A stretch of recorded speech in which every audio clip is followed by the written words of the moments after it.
Doktore, cila është shenja e parë që zemra jep alarm për një sëmundje apo diçka?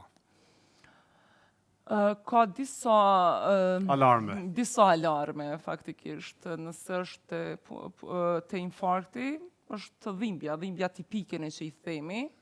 Dhimbja tipike e gjoksit, sepse ka shkaktar të ndryshëm dhimbjes gjoksit, po dhimbja tipike nga zemra është nëse një dhimbje shtrënguese në mes të gjoksit që është vështirë me lokalizu, që përkeçohet me aktivitet fizik, ndërsa lehtësohet nëse pacienti pushon.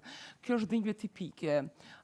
Ndërsa, po çështja është se shumë pacientë mund të përjetojnë infarkt pa shenja tipike, thjesht lodhje, molisje, djersitje, sidomos janë raportime që femrat kanë prezantim ma jo tipik të infarktit të miokardit. Mund të jenë thjesht vetëm si lodhje, djersitje, apo therrje në gjoks, jo dhimbje tipike shtrënguese.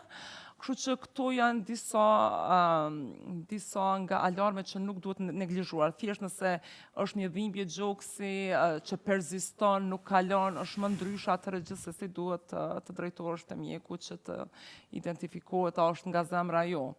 Edhe kjo është një nga simptomat që mas shumë të vijnë pacient, dhimbja gjoksit, arritmit, trarat shpeshta të zemrës, humbja vetdijes. Edhe humbja vetdijes nuk do të thotë gjithmonë të jetë nga probleme me tru, mund të jetë nga problemet në zemër, me arritmi.